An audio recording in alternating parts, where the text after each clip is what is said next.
Yeah, I'll react to that, sure. Hey guys, McJibbin here.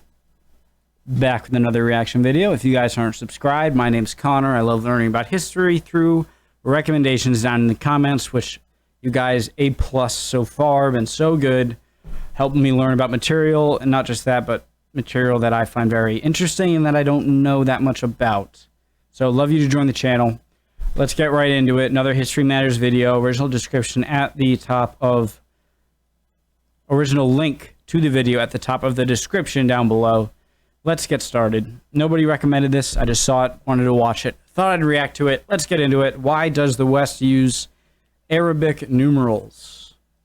As you'll know, the Western world predominantly uses Arabic numerals for mathematics, but it never used to. For millennia, Roman numerals were used. Why were they replaced? What led to Europe and the Western world adopting Arabic numerals? Throughout the life of the Roman Empire and the millennium after its collapse in the West, Roman numerals were the only game in town. Side note, in case you're wondering, much of Eastern Europe used the Cyrillic numeral system of the Bulgarian Empire until Peter the Great's reforms in the 18th century. Anyway, whilst Roman numerals might appear to be complicated when trying to use them in mathematics, everyone in Europe had only ever known them. It was obvious to everyone back then that Xiv plus Xvir equals L. Obvious. 14 plus 36 equals 50? All joking aside, this had been the way that things had been done for thousands of years, so why did they change, and how? Arabic numerals, called so because they came to Europe through trade with the Arabic world, they actually originated in India by the way, were first introduced to Europe in the 9th century. And in fact, Pope Sylvester originated in India by the way, were first introduced to Europe in the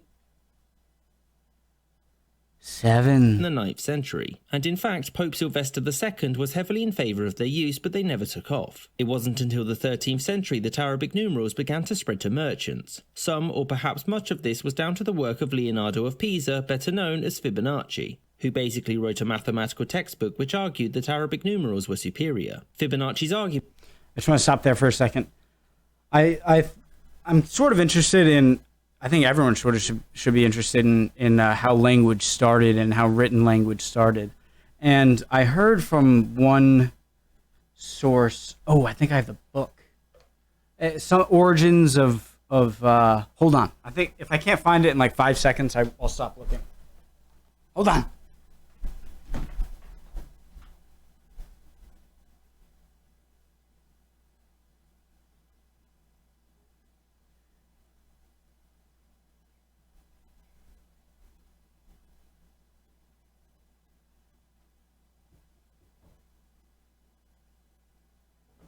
I got it. I found it. It was this one, I think. A Guide to the Symbols of Humankind, Anthony Stevens. I was reading that book. Don't get me wrong, I'm not the greatest book reader. I was reading some portions of the book, and I guess how the first sort of written languages and stuff were started by like writing down, like in economics, like writing down, okay, this guy, I gave him like 2 bundles of wheat and like he gave me like a goat or something. And so like these crude drawings of like a goat, like 3 sticks or whatever, maybe like a horn on top, or like wheat being like almost looking like a Y. And then, like, to shorten it, they just meant, like, oh, this means that. I kind of went off that tangent, but I'm interested in kind of seeing how written languages started, and that made me think a bit. Arguments for adopting were convincing, and many merchants in Pisa adopted the new system, at least temporarily, since it was soon afterwards banned. There were 2 main reasons for this, which are also why it took so long for Arabic numerals to be adopted in the rest of Europe. 1. The new system was open to fraud. With Roman numerals, merchants would use a flick with the last I in a number to mark that it was the last one, something hard to tamper with. Whereas anyone could turn a 3 into an 8 and make it look like somebody owed more money than they did. And reason number 2, because the system was imported from the Islamic world, it made Christian leaders and merchants uneasy, who often at the very least saw the use of it as being unchristian. And in the eyes of church leaders, it also promoted trade with the Islamic world, which was seen as a no-no. This setback took another 2 centuries to overcome when Arabic numerals started popping up all over Europe. Renaissance universities were quick to start instruction in Arabic numerals, yet they took centuries to spread, because bankers and merchants didn't attend university and so were instructed in the better understood Roman numerals. And another reason was because of cultural conservatism. Roman numerals had been used literally for millennia and were good enough for the Romans, so why change anything? It was only when the Renaissance really took off and old institutions were for the first time questioned that the use of Roman numerals were queried. The new leaders in Italy and were good enough for the Romans, so why change anything? It was only when the Renaissance really took off and old institutions were for the first time questioned that the use of Roman numerals were queried. The new leaders in Italy were students of the Renaissance, and many, like the Medici banking family, brought Arabic numerals with them. For them, it was the efficiency in mathematics. As an example, we'll do 13 times 13 in Roman numerals. 2 columns, one of the numbers being multiplied in each, add a new line. What's 13 times 13? 130, 39, 169. Line, halve the number in the left column and double the number in the right. You keep going until the halved number gets to 1, then cross out any rows where the number in the left column is even. Add the right column together and there's your answer, hence why we got rid of them. Thereafter, leaving... Was I right? Add the right column together and there's your...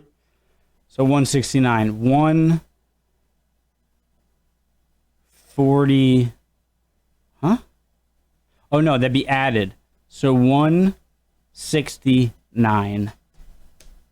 Answer, hence why we got rid of them. Thereafter, leaving only monarchs in I the thought that was a very difficult multiplication. Numerals. I hope you enjoyed this episode. The column is even. Add the right column together and there's your answer, hence why we got rid of them. Thereafter, leaving only monarchs in the occasional calendar still using Roman numerals. I hope you thereafter. So I did enjoy the video. He's going to say thank you for watching. Only monarchs in the occasional calendar still using Roman numerals. I hope you enjoyed this episode, and a special thanks to all my Patreon supporters, James Bisonet. He didn't say thank you for watching.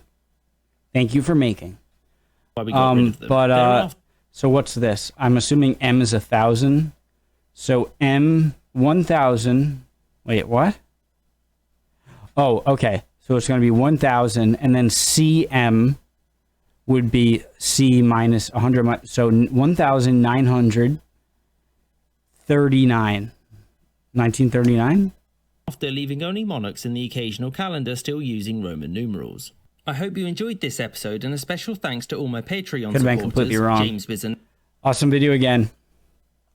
Be back in a bit, guys.